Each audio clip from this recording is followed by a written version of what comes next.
Hey there everyone, today's video we're going to be replacing the batteries in the fire alarm system. It is due for a battery replacement. These batteries were put in service 05-2019, so May 2019, and it is currently 7/23. So that puts these batteries at 4 years, 2 months old. Fire alarm batteries should be replaced every 3 to 5 years. That's pretty normal for sealed lead acid batteries to be every 3 to 5 years.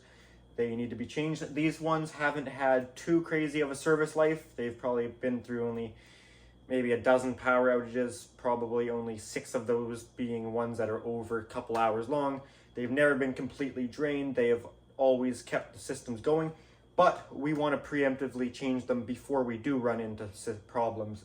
And we want to be cautious of their age and realize that they are getting to the end of their useful life and need to be changed. So that's what we're going to be doing today. The batteries that are currently in here have actually been in 3 different fire alarm systems. They were first in my Firelight MS4 system, then they were in my 10-zone Notifier SFP 10UD system, and then they went into the 9200 UDLS.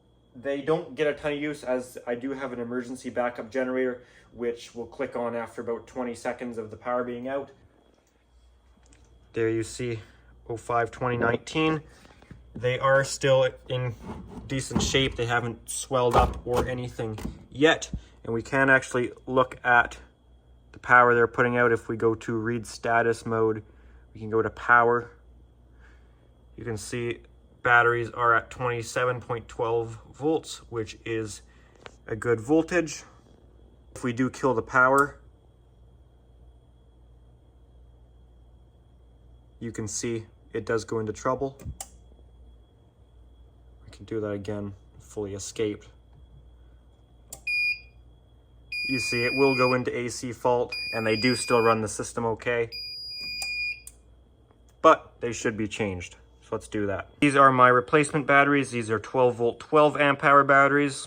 Will be an upgrade as the current batteries are 7.2 amp hour. I believe the minimum that this panel is supposed to do might actually be 9 amp hours, so these might be undersized. I could be wrong. Maximum size batteries in this fire alarm panel can be 18 amp hour batteries. I believe the minimum is either 9 amp hour or 7 amp hour, and these are 7.2 amp hour batteries. So batteries we will be placing will be slightly bigger. I have 4 of them. It was $50 per battery or $170 for 4 of them, so it's a better deal for 4, and I need them for this UPS as well, so it just made more sense. That's why we're going with 12 amp hour batteries, because that's what the UPS needs. When you are changing batteries in a system, if it is a monitored system, which it most likely will be in a building, chances are it is also monitored for trouble. Not always, but oftentimes, so you will want to put the system on disregard.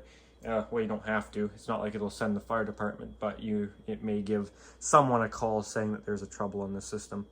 So anyways, we don't have this monitored, so we don't have to worry. Start by unplugging it from the board.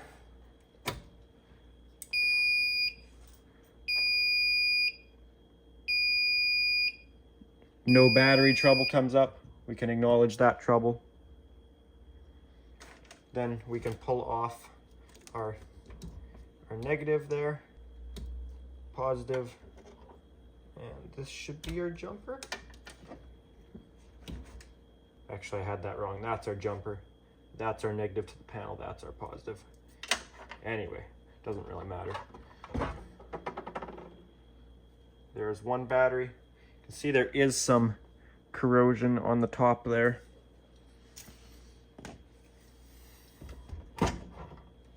This is our other battery. This one looks okay. We'll give the panel a quick vacuum here.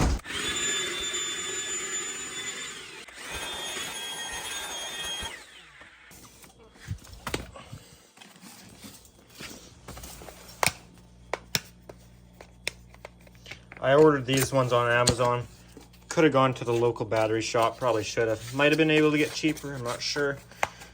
But every time I was near it, I wasn't thinking about it, so I kept forgetting and forgetting, so I just ordered them.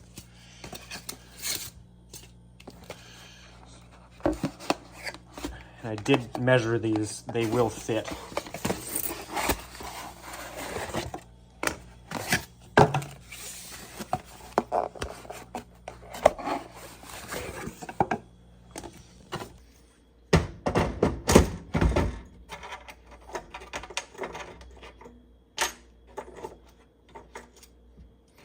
Very important that you get lead acid batteries, sealed lead acid. That's all you're supposed to use in a fire alarm. Don't install lithium, and make sure they're sealed lead acid batteries. I think I actually have seen non-sealed ones before, really big ones once, but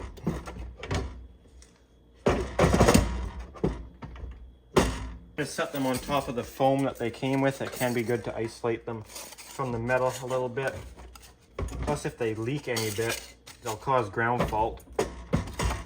So sometimes it can be good to keep them up a little bit so they can sit on their foam. Kind of holds them there nicer, actually. Can take off all of our caps here. Hoping these are the same size terminals. They might not be. Might have to change them out. This is our jumper here, which it looks like that will not fit. They are a different size. Just looked through my stock of stuff, and I do have the larger connectors that will fit, so we'll change those out. 1, 2, 3, 4. I like to use the insulated ones. You don't really need to when they're on batteries, like they're gonna stay in place, but I do prefer it. See if we can uncrimp these actually first. There you go. So sometimes you can uncrimp them just so it doesn't shorten the cables any.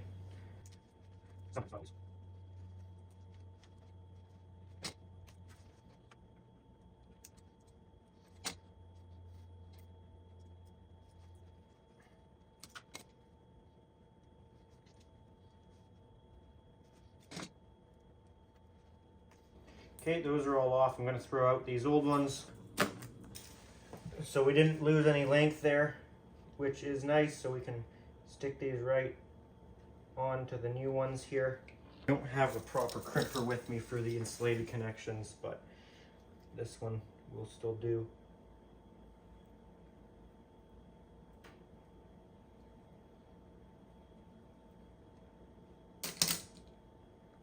Still holds it on. That works well.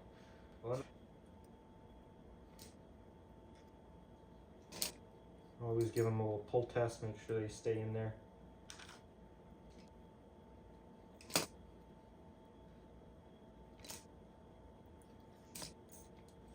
Okay, that's all done. Now let's hook it back to our fire alarm panel. This way should give me a little more. We'll put our jumper at the front. Jumper positive to negative, and this is our negative here, positive here. Okay, that's all of our connections. Plug it into our fire alarm panel.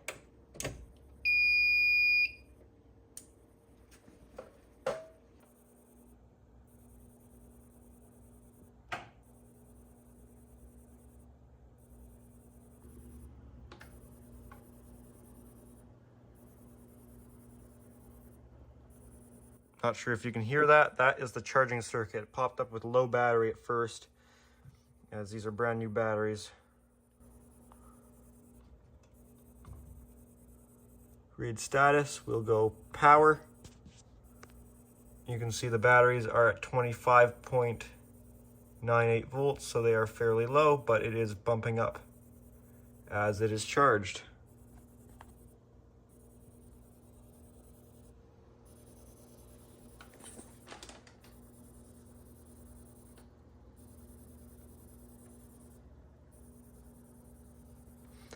Now, as the system charges them, you can see it is going up and up.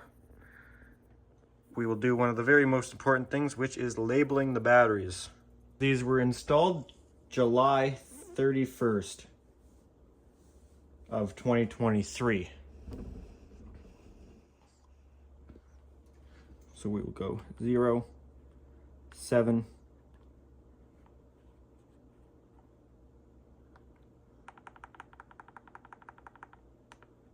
07, 23 for July. I know it's almost August, but print out one.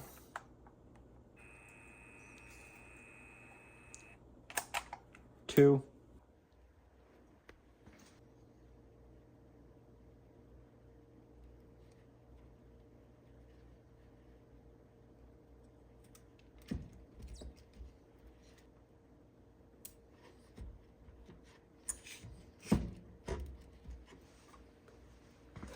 Here we have the date of install on the batteries. Oftentimes the batteries do have the date written on the top of them. These ones don't seem to, but it may be on the back side or bottom or something. I don't really feel like taking them back out. We also have to change this battery guy on the outside of the panel.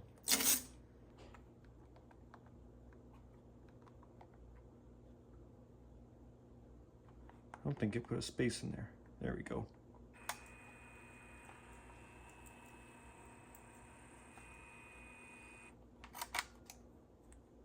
Labeling stuff is not only fun but essential, because you will kick yourself later on for not doing something that's not only a fun thing to do. I mean, who doesn't like labeling? It's also quite quick. It doesn't take long to do. Most of my biggest regrets in life are not labeling things. If only that was true.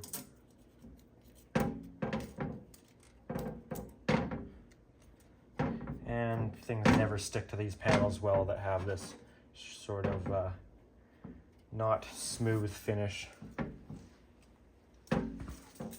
These old batteries here,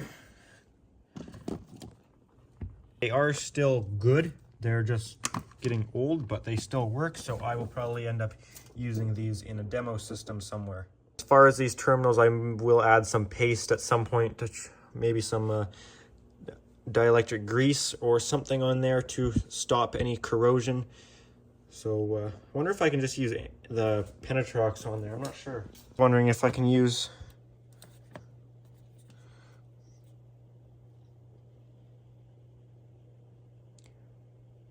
I don't see why not. Maybe I'll just add some on there right now. It at least can't hurt anything. Showed them this before I plugged them in, I guess.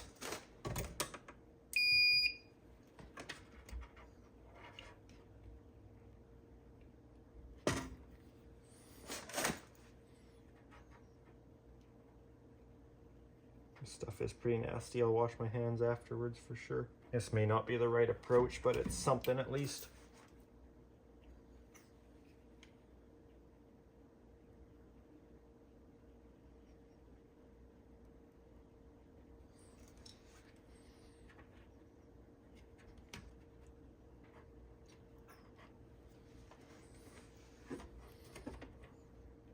Can't really get it on the bottom, but it's something at least. I didn't do this on the last batteries, and they did get a small amount. It wasn't anything too bad. This is what we use on any aluminum to copper terminations. So I'm not sure. Conductor terminal compound, I don't know. I'm just some dumb kid.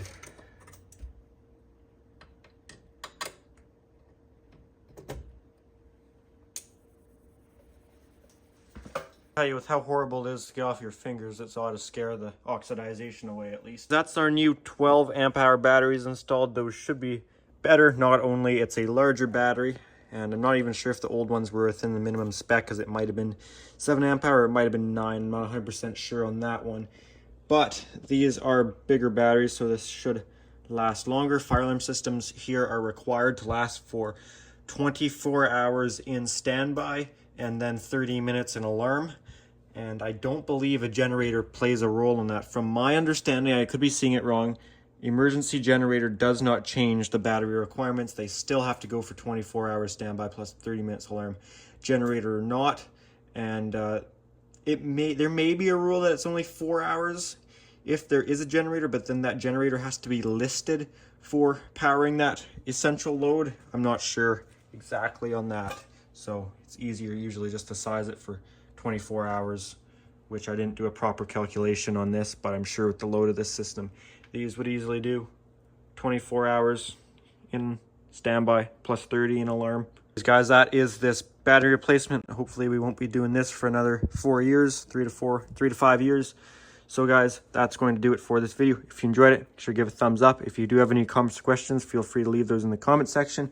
If you do enjoy my channel, make sure to subscribe. And if you are interested, I do have an Instagram account at Pickle700 for bonus content and content posted earlier than you'd see it on YouTube, that sort of thing. Alrighty guys, that's all I got. Thanks for watching.